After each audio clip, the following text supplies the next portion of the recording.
Assalamualaikum warahmatullahi wabarakatuh. Perkenalkan, nama saya Dista Ayu Dwi Apriska dari jurusan S1 Teknik Elektro. Di sini saya akan menyampaikan materi mengenai komunikasi dengan kabel fiber optik untuk memenuhi nilai ujian akhir semester mata kuliah Sistem Dasar Telekomunikasi. Komunikasi dengan kabel fiber optik. Pengertian kabel fiber optik yaitu fiber optik adalah salah satu media transmisi yang berfungsi untuk mengirimkan data atau informasi melalui serat kaca dengan kecepatan bandwidth yang besar dibanding teknologi kabel tembaga. Berikut ini adalah contoh kabel fiber optik. Bagian-bagian kabel fiber optik yang pertama yaitu bagian inti atau korel. Komponen atau bagian pertama yang terdapat pada fiber optik adalah bagian inti, di mana pada bagian inti atau sering disebut dengan core ini umumnya merupakan komponen yang terbuat dari kaca. Terdapat gelombang cahaya yang kemudian akan dipancarkan melalui transducer dari titik ke titik lain. Yang kedua yaitu cladding. Cladding merupakan lapisan yang fungsinya sebagai selubung inti kabel yang kurang lebih hampir sama dengan core. Cladding juga terbuat dari serat optik seperti kaca atau glass sebagai bahan penyusunannya. Yang ketiga yaitu lapisan coating. Pada sebuah kabel jenis fiber optik juga terdapat lapisan pelindung atau yang umum disebut dengan istilah coating. Komponen bagian ini berfungsi untuk melindungi lapisan bagian dalam. Nah, yang keempat yaitu outer jacket. Komponen atau bagian yang satu ini memiliki peran yang cukup krusial dalam komponen fiber optik. Pasalnya, jaket atau lapisan outer merupakan pelindung utama dari kabel jenis fiber optik. Nah, kabel fiber optik digunakan untuk apa saja sih? Fiber optik digunakan dalam jaringan telepon, jaringan internet, jaringan televisi kabel, dan jaringan komunikasi data lainnya. Fiber optik memungkinkan pengiriman data dalam jumlah besar dengan kecepatan tinggi melalui serat optik, memungkinkan komunikasi jarak jauh yang efisien dan andal. Kelebihan kabel fiber optik. Yang pertama yaitu kapasitas bandwidth yang besar membuat proses transmisi data berlangsung cepat hingga mencapai beberapa gigabyte atau detik. Yang kedua yaitu sinyal degradasi lebih kecil sehingga tidak terpengaruh pada gelombang elektromagnetik dan frekuensi radio karena terbuat dari kaca dan plastik murni. Nah, kelebihan yang ketiga yaitu ukurannya kecil, ringan, lebih tipis, dan fleksibel ketimbang kabel yang menggunakan bahan tembaga. Fiber optik sendiri juga memiliki kekurangan, diantaranya yaitu 1. Harganya relatif lebih mahal ketimbang kabel pada umumnya.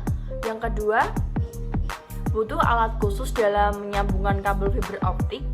Yang ketiga, proses pemasangan kabel fiber optik terbilang cukup rumit sehingga butuh kesabaran dan ketelitian. Jenis konektor fiber optik. Sekarang kita coba mengenal jenis-jenis konektor fiber optik. Jenis konektor ada beberapa yang sering digunakan seperti ST, SC, FC, LC, SMA, dan lain-lain. Konektor yang biasa digunakan untuk koneksi OTB adalah konektor ST dan FC.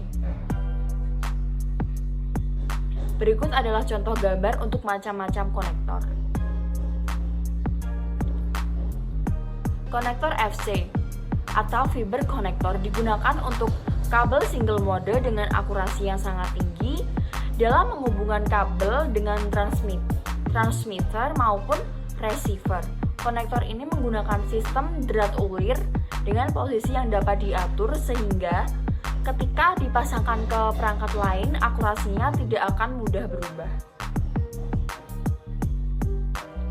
Konektor ST atau straight tip. Bentuknya seperti bayonet, berkunci hampir mirip dengan konektor BNC Sangat umum digunakan baik untuk kabel multimode maupun single mode. Sangat mudah digunakan baik dipasang maupun dicabut. SMA.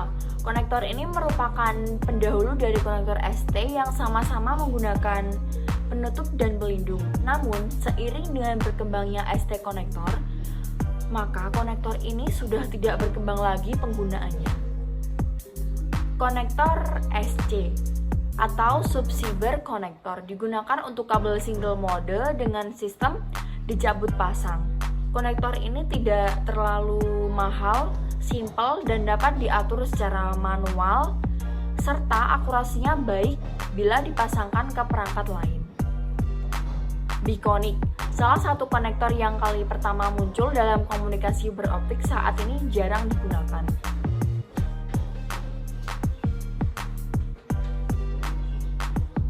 SMA, konektor ini merupakan pendahulu dari konektor ST yang sama-sama menggunakan penutup dan pelindung, namun seiring dengan berkembangnya ST konektor, maka konektor ini sudah tidak berkembang lagi penggunaannya.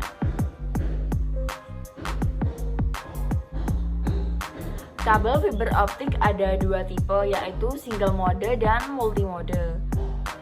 Single mode adalah kabel serat mode tunggal seperti namanya, hanya menggunakan satu mode cahaya untuk menyebar melalui inti. Ini memiliki diameter inti yang lebih kecil, biasanya sekitar 9 mikron. Yang kedua yaitu multimode, memiliki jangkauan jarak hingga 2 km, sehingga kabel ini umumnya digunakan pada keperluan media kabel di lingkup data center dalam gedung. Selain itu, kabel jenis ini menggunakan cahaya LED, berbeda dengan jenis single mode yang memanfaatkan laser. Mohon maaf apabila ada kesalahan kata. Sekian dari saya. Wassalamualaikum warahmatullahi wabarakatuh.